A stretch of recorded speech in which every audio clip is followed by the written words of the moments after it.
അങ്ങനെ ഇന്നത്തെ കഴിഞ്ഞു. പൗഡറൊക്കെ കഴുകിക്കളഞ്ഞ് സ്വന്തം രൂപം തിരിച്ചു പിടിക്കാം. മൊത്തം തന്നോളൂ. ഞാൻ ഇറങ്ങി, നീ വീട്ടിലേക്ക് പോക്കോ. അല്ല, നമ്മുടെ എൻഡിങ് ചെയ്യുമ്പം ഇതുവരെ ഇറങ്ങിയിട്ടില്ലേ? ഓ എന്റെ വയ്ക്കത്തപ്പാ, ഇപ്പൊ മനസ്സിലായി. എന്താണ് ആദ്യം പറയാത്തത്? ഇതെങ്ങനെ മിന്നുമോൾ അറിഞ്ഞാൽ അന്ന് തന്നെ ആ തറവാട്ടിൽ അടിച്ച് പുറത്താക്കും. അതോർത്ത് സാറ് വിഷമിക്കണ്ട, അവരിപ്പോഴും കറങ്ങൂല. അല്ല സാറേ, രണ്ടുപേരും ഈയിടെയായിട്ട് ഭയങ്കര ഡിസ്കഷനിലാണ്. എന്താ? അല്ല, ഡിസ്കസ് ചെയ്ത് നമ്മുടെ മിന്നുമേടത്തിനെ ആദ്യം സാർ അടിച്ചിട്ട് പോകോ? മിന്നുമോളെ പറ്റി ഇനി ഒരു അക്ഷരം പറഞ്ഞാൽ അവൾ എന്റെ മോൻ രാഹുൽ കെട്ടാൻ പോണ പെണ്ണാ. മിന്നു, ഞാൻ പറയുന്നത് കേൾക്കണ്ട. ആദിയുടെ പുരാണം നീ കേൾക്കണം. എന്റെ വീട്, അച്ഛൻ, അമ്മ. ഞാൻ പറഞ്ഞല്ലോ, കൊറേയൊക്കെ എനിക്ക് അറിയാം. നിനക്കറിയാത്ത പലതും ഉണ്ട്. ഇനി എന്തെങ്കിലും കാരണം പറഞ്ഞു ഒഴിഞ്ഞു മാറാനാണെങ്കിൽ അങ്ങനെ ആയിക്കോ. ആദ്യമായിട്ട് എനിക്ക് തിരിച്ചു തന്ന സന്തോഷങ്ങളും സ്വപ്നങ്ങളും തിരിച്ചെടുക്കാനാണെങ്കിൽ എനിക്കൊന്നും കേൾക്കണ്ട.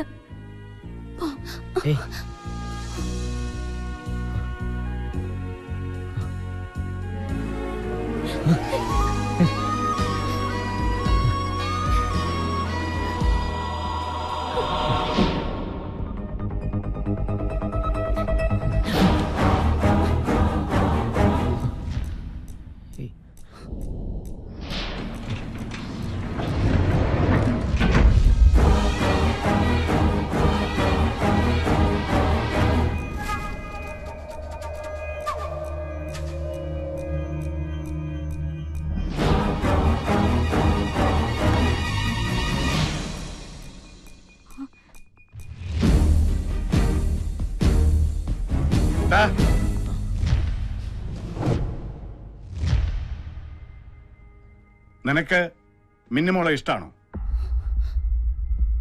അതെ.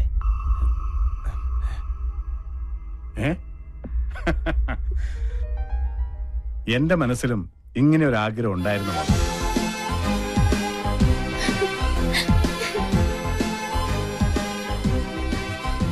അളിയാ, പെങ്ങളെ ജീവിച്ചിരുന്നപ്പോ എനിക്ക് തന്ന വാക്കാ മിന്നുവിന്റെയും എന്റെ മകൻ രാഹുലിന്റെയും കല്യാണം. വാക്കല്ലി മാറ്റാൻ പറ്റൂ, നാക്ക് മാറ്റാൻ പറ്റില്ല.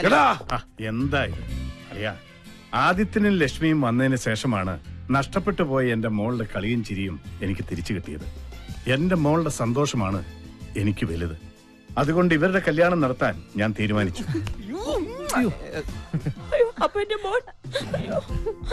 ആ ആന്റണി, ആദിത്യന്റെ കോലോത്തി എന്ന് അച്ഛനോടും അമ്മയോടും പെട്ടെന്ന് ഇങ്ങോട്ട് വരാൻ പറയണം.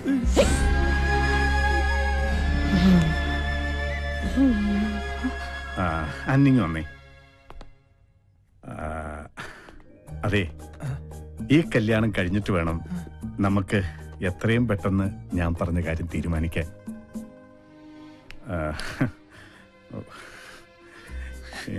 ഈ കാര്യം പറയുമ്പോ എനിക്കൊരു ഏതാണ്ട് പോലെയാ ഒരിത്. ഇത്തരം സന്ദർഭങ്ങളിലാണ് സിനിമയിൽ ഡ്യൂപ്ലിക്കേറ്റ് അച്ഛനെ അമ്മ ഇറക്കുമതി ചെയ്യാറ്. എന്റെ മോൻ ആശിച്ചതൊന്നും ഈ അപ്പ നടത്തി കൊടുക്കാതിരുന്നിട്ടില്ല. നീ പറഞ്ഞതുപോലെ ഞാനാണ് അവന്റെ അപ്പനെന്നറിഞ്ഞ വേണ്ട, ഞാനായിട്ട് അവനൊരു ജീവിതം ഇല്ലാതാക്കണ്ട. കൊട്ടാരത്തിൽ ഒരു പെണ്ണിനെ തന്നെ എന്റെ മോൻ കെട്ടുമ്പോൾ ലക്ഷ്മിക്ക് വലിയ സന്തോഷാവും. അവരുടെ സന്തോഷ ആന്റണിയുടെ സമ്പാദ്യം. ഈ അപ്പനൊരു അപേക്ഷയുണ്ടെന്ന് ആദ്യോട് പറയണം. ആദ്യം മോന്റെ അച്ഛൻ മരിച്ചെന്ന് വേണമെങ്കിൽ പറഞ്ഞോട്ടെ, പക്ഷേ വേറൊരു അപ്പനെ കൊണ്ടുവന്ന് നാടകം കളിക്കരുത്. അത് ചിലപ്പോ ഈ അപ്പന് സഹിക്കില്ല.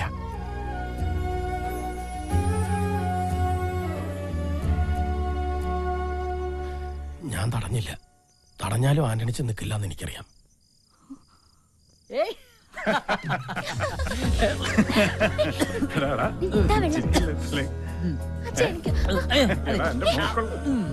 ലക്ഷ്മിയമ്മേ, നമ്മളൊക്കെ വെളുത്തവരാ, ആന്റണിച്ചൻ കറുത്തവനും. പക്ഷെ ആന്റണിച്ചന്റെ മനസ്സിന്റെ വെളുപ്പ് നമുക്കാർക്കും ഇല്ല. അതുകൊണ്ട് ഞാനും ആന്റണിച്ചന്റെ അടുത്തേക്ക് പോവാ.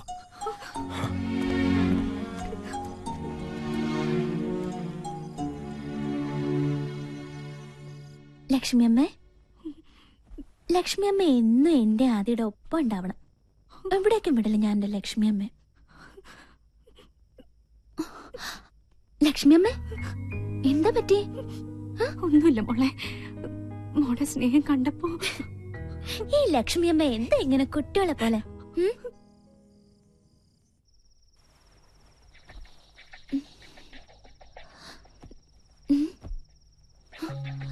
ലക്ഷ്മി അമ്മേ, ലക്ഷ്മി അമ്മേ, അച്ഛാ, അച്ഛാ. നിങ്ങൾ രണ്ടുപേരും ഒന്നിച്ചല്ലേ ഇന്നലെ കിടന്നത്? രാത്രി ലക്ഷ്മി അമ്മ കുറെ കരയുന്നുണ്ടായിരുന്നു. അളിയാ, അളിയാ. ഓ, എന്താളിയാ? ലക്ഷ്മിയെ കാണാനില്ല. ഞാൻ അന്നേ പറഞ്ഞതാ കണ്ടുവരെ വിളിച്ച് തറവാട്ട് കയറ്റി കിടത്തരുത്. ഇപ്പൊ എന്തായി? എന്റെ അളിയ അതൊക്കെ പിന്നെ പറയാം. അളിയനൊന്ന് അന്വേഷിച്ചേ. നീ പോയി വേലക്കാരുടെ മുറി നോക്ക്, ഞാൻ ആ പൊട്ടന്റെ മുറി നോക്കട്ടെ. അമ്മ ഞാനൊന്ന് പറയുന്നത് എന്റെ മോനെ, അപ്പനെ മാറ്റി നിർത്തിക്കൊണ്ടുള്ള ഒരു സന്തോഷവും നമുക്ക് വേണ്ട. അപ്പന്റെ കണ്ണീര് വീണ കേതി പിടിക്കില്ലെന്ന്. അമ്മ കരയാതിരിക്കേ. നേരെ ഒന്ന് വെളുത്തോട്ടെ. എല്ലാ സത്യങ്ങളും തുറന്നു പറഞ്ഞ് നമുക്ക് ഇവിടെ നിറങ്ങാം. ആ കരയല്ലേ എന്ന്.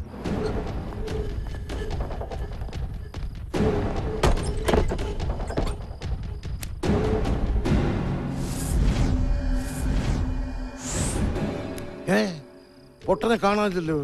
അപ്പൊ രണ്ടുപേരും കൂടെ സ്ഥലം വിട്ടതായിരിക്കും. എന്തൊക്കെയാണാവോ അടിച്ചു മാറ്റിക്കൊണ്ട് പോയിരിക്കുന്നത്. ഇനി ആ മാനേജരെ പിടിക്കാം.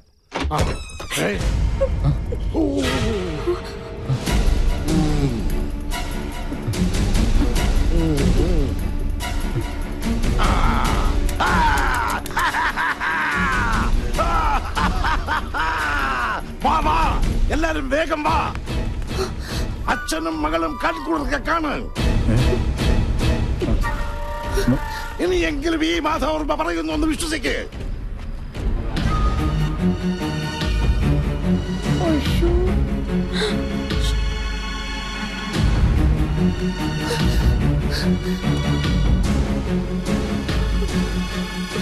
എനിക്കന്നേ സംശയമുണ്ടായിരുന്നു.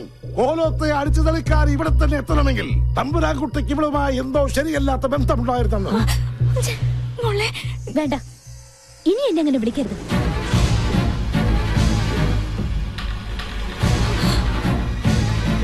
ഓ, എന്നാലും നിങ്ങൾ എന്തൊരു സ്ത്രീയാണ്. മകന്റെ പ്രായമുള്ള ഒരു പയ്യനുമായി. അതെ, മകൻ തന്നെയാ. ഈ അമ്മ പ്രസവിച്ച സ്വന്തം മകൻ. ഇനിയും പറയാം, എന്നെ ഇവിടെ നിങ്ങൾക്ക് പരിചയപ്പെടുത്തിയ ഡ്രൈവർ ആന്റണി എന്റെ അപ്പനാ.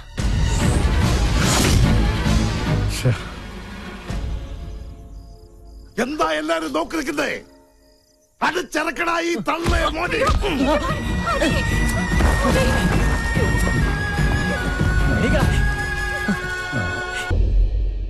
മിന്നുവല്ല, ഇന്നു മുതൽ ഈ തറവാട്ടിലെ കാര്യങ്ങൾ തീരുമാനിക്കുന്നത് ഞാനാണ്.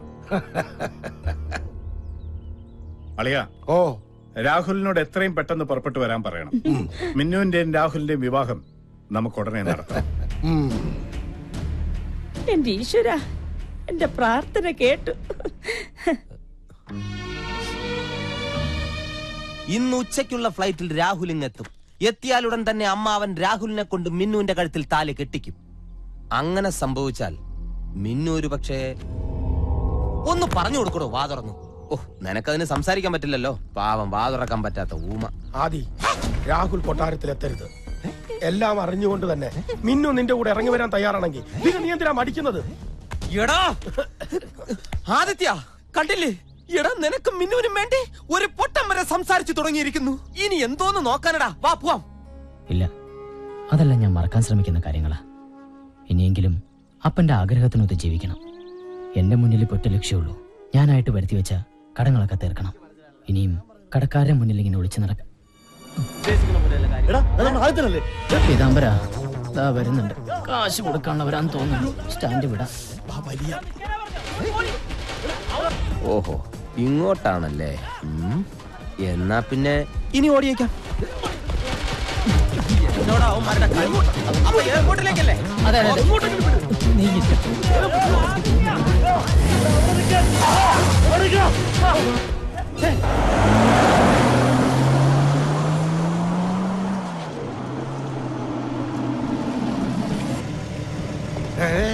അളിയാ, രാഹുൽ വന്നു. ചന്ദ്രമതി, മോളെ മിന്നു. രാഹുൽ എവിടെ? പിന്നെ രാഹുൽ എവിടെ രാഹുലിനെ ആ ദുഷ്ടൻ കിഡ്നാപ്പ് ചെയ്തു. ആരെ? ആൽക്കോയിതാ അല്ല ആദിത്യനും കുറെ ഗുണ്ടകളും ചേർന്ന് അവനെ കാറിൽ നിന്ന് പിടിച്ച് വലിച്ചോണ്ട് പോയി. അയ്യോ എന്റെ മോനെ മിന്നു പോലെ ഒന്നും വേണ്ട. നീ ഒന്നും മിണ്ടായിടി അളിയാ. അളിയന് ഇപ്പൊ മനസ്സിലായില്ലേ വിഷമുള്ള പാമ്പിനാണ് പാല് കൊടുത്തത്. 1 മണിക്കൂറിനകം ഞാൻ അവരെ ലോക്കപ്പിനകത്താക്കിയില്ലെങ്കിൽ എന്റെ പേര് മാധവർമ്മ എന്നല്ല. എന്റെ പോലെ ഒന്നും വരട്ടെ. വണ്ടി എടുക്ക. ആദിത്യൻ രാഹുലിനെ തട്ടിക്കൊണ്ടുപോയിന്നോ? അപ്പോ അന്നിക്കൊന്നും അറിയില്ല അല്ലേ? ഇനിയും കുടുംബസമേതം എന്റെ മുമ്പിൽ നാടകം കളിക്കേണ്ട.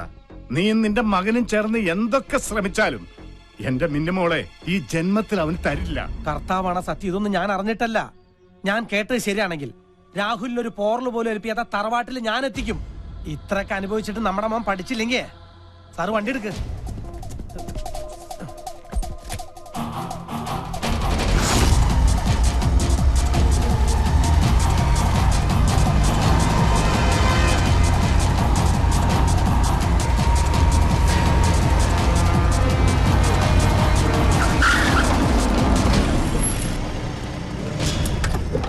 ആദ്യം എവിടാ? അതുണ്ട്. വിളിക്കാവനെ.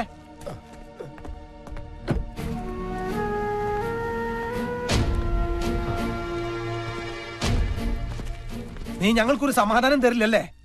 ഒരു പെണ്ണിന്റെ കല്യാണം മുടക്കി അവളെ നീ സ്വന്തമാക്കാനാണ് വിചാരിക്കണമെങ്കിൽ അത് ഞാൻ ജീവിച്ചിരിക്കുന്നിടത്തോളം കാലം നടക്കില്ല. അവന് ഇവർക്ക് വിട്ടുകൊടുക്ക്. അപ്പന് നിർബന്ധമാണെങ്കിൽ ഞാൻ വിട്ടുകൊടുക്കാം. പക്ഷേ അപ്പം പറയണം.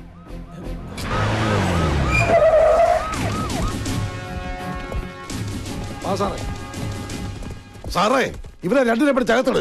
1 മിനിറ്റ് സർ. പീതാംബര ഇനി അപ്പം പറ, ഇവനെ വിട്ടുകൊടുക്കണോ? എന്റെ കുടുംബം വഴിയാധാരാക്കാൻ നോക്കിയാ സാറിന്റെ മുമ്പിൽ ഞങ്ങൾക്ക് അഭിനയിക്കേണ്ടി വന്നത്. ഇനി സാറ് പറ, ഇവനെ ഞങ്ങൾ എന്താ ചെയ്യണ്ടേ?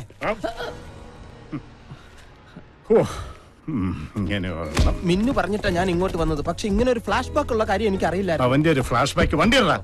ഈ ടെക്നോളജിയിൽ ഒരു പോക്കേ. എല്ലാം പോയാലും അവനെ പിടിച്ചല്ലോ. ഇനി എന്താ അടുത്ത പരിപാടി? കുറച്ച് കൃഷി ഇറക്കണം. അതിന് സ്ഥലം എവിടെയാ? കുറച്ച് തരിശുഭൂമി ഞാൻ കണ്ടു വെച്ചിട്ടുണ്ട്. എവിടെ? ഇവിടെ നല്ല വളക്കൂറുള്ള തലയാ. പോയി ഫോൺ എടുക്കണ ചിരിക്കാതെ. പോയി മൊട്ടിട്ട പോലെ. ഹലോ, മുഖ്യമന്ത്രിയുടെ ഓഫീസിൽ നിന്നാ ആന്റണിച്ചിനാ ഫോൺ. മുഖ്യമന്ത്രിയുടെ ഓഫീസിൽ നിന്ന് വിസ തട്ടിപ്പുകാരനെ പിടിച്ചാൽ അഭിനന്ദിക്കാനാവും. അയ്യോ ഞാൻ എടുക്കാം. എനിക്കല്ല, എനിക്ക്. അവിടെ ഇരി. ഹലോ ഹലോ, ഇത് ഞാനാ. ഒരു ഡ്രൈവറെയും ഒരു മാനേജരെയും അടുക്കളക്കാരെയും ആവശ്യമുണ്ട്. ആവശ്യക്കാർ ഇപ്പോൾ അവിടെ എത്തും. അവരെ നിങ്ങളൊന്നു സഹായിക്കണം. ലാൽ സലാം.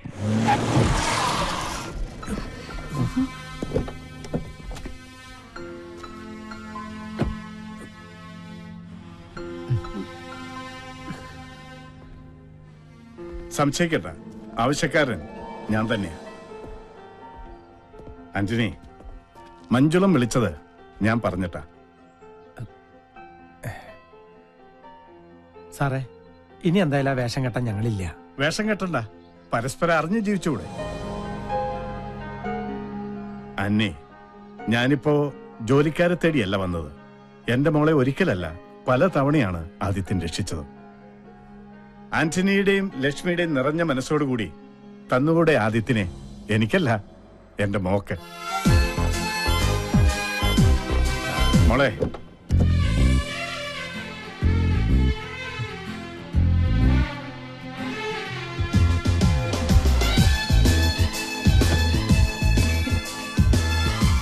ലക്ഷ്മി അമ്മേ,